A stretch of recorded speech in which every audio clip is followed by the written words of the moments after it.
You're listening to the Okanagan Reader, where we present readings of short stories and other works that have been released under a Creative Commons license by their creators.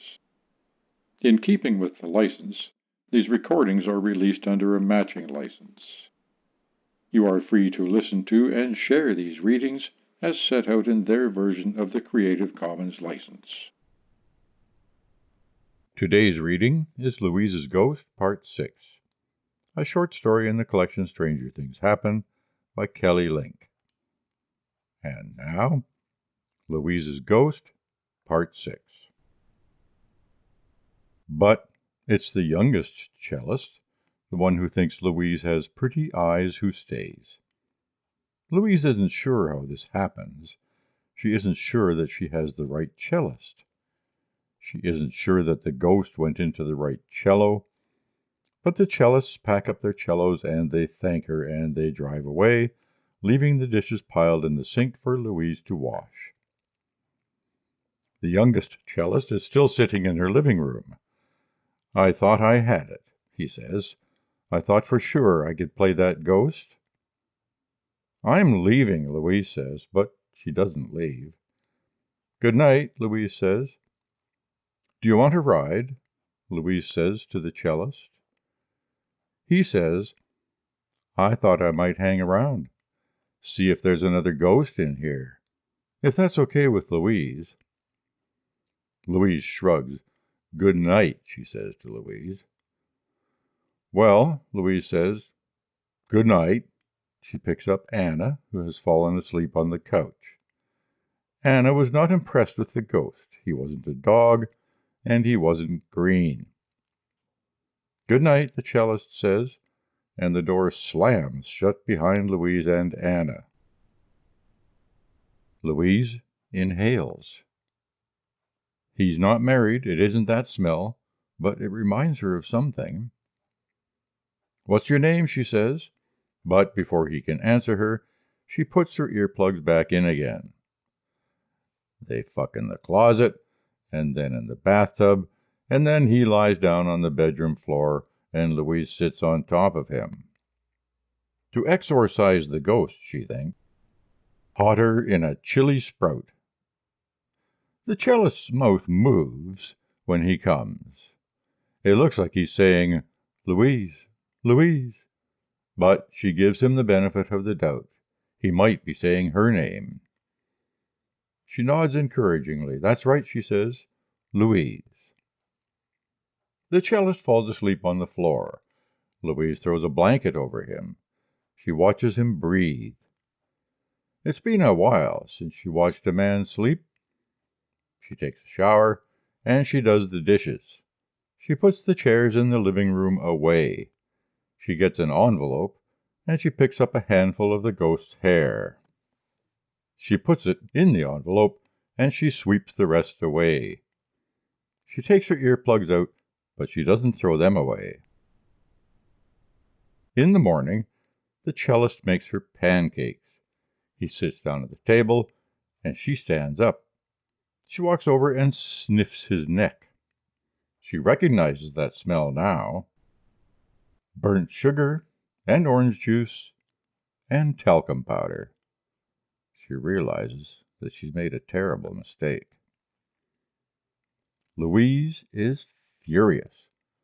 Louise didn't know. Louise knew how to be angry. Louise hangs up when Louise calls. Louise drives over to Louise's house and no one comes to the door. But Louise can see Anna looking out the window. Louise writes a letter to Louise. "I'm so sorry," she writes. "I should have known. Why didn't you tell me? He doesn't love me. He was just drunk. Maybe he got confused. Please, please forgive me. You don't have to forgive me immediately. Tell me what I should do." At the bottom she writes, "P.S. I'm not pregnant." 3 weeks later, Louise is walking a group of symphony patrons across the stage. They've all just eaten lunch. They drank wine. She is pointing out architectural details, rows of expensive spotlights. She is standing with her back to the theater. She is talking. She points up. She takes a step back into air. She falls off the stage. A man, a lawyer, calls Louise at work. At first she thinks it must be her mother who has fallen. The lawyer explains. Louise is the one who is dead. She broke her neck.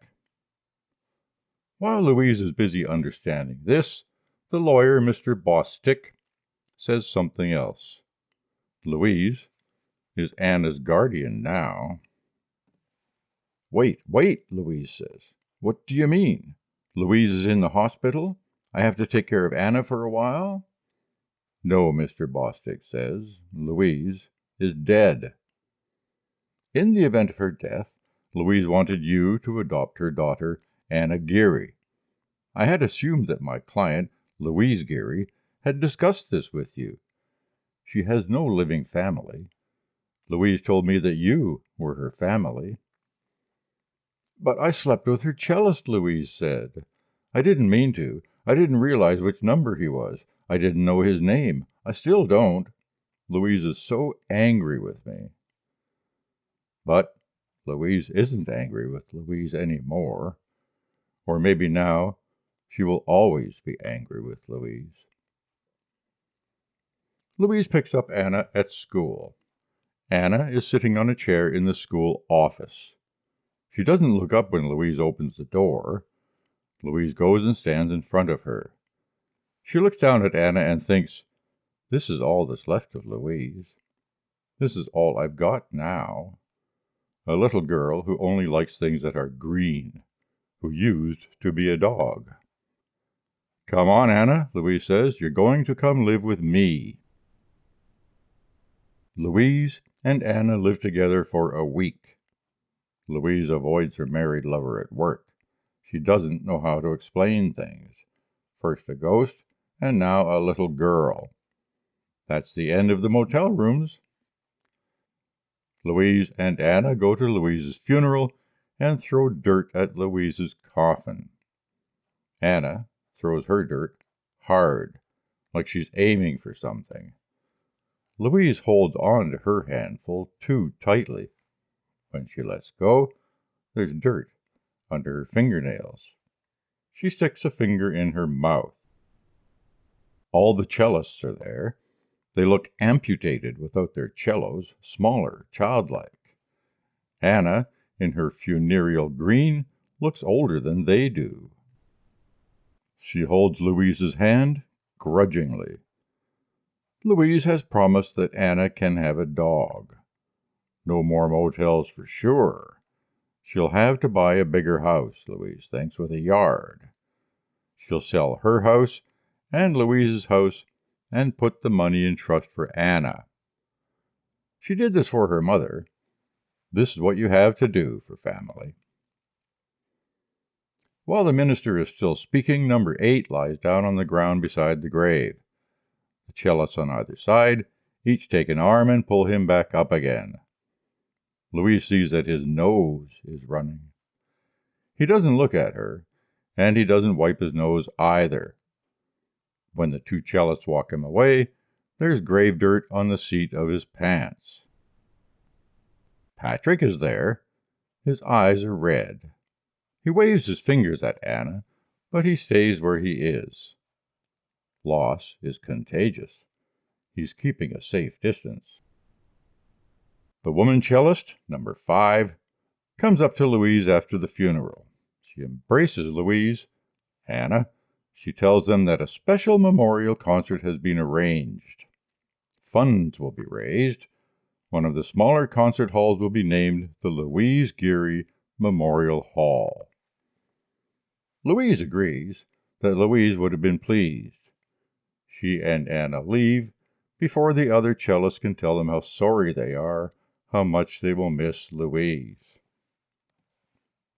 In the evening, Louise calls her mother and tells her that Louise is dead. "Oh, sweetie," her mother says, "I'm so sorry. She was such a pretty girl. I always like to hear her laugh." "She was angry with me," Louise says. "Her daughter Anna is staying with me now." "What about Anna's father? her mother says. "Did you get rid of that ghost? I'm not sure it's a good idea having a ghost in the same house as a small girl." "The ghost is gone," Louise says. There is a click on the line. "Someone's listening in," her mother says. "Don't say anything. They might be recording us. Call me back from a different phone." Anna has come into the room. She stands behind Louise. She says, "I want to go live with my father." "It's time to go to sleep," Louise says. She wants to take off her funeral clothes and go to bed. "We can talk about this in the morning." Anna brushes her teeth and puts on her green pajamas. She does not want Louise to read to her. She does not want a glass of water. Louise says, "When I was a dog." Anna says, "You were never a dog," and pulls the blanket, which is not green, up over her head and will not say anything else.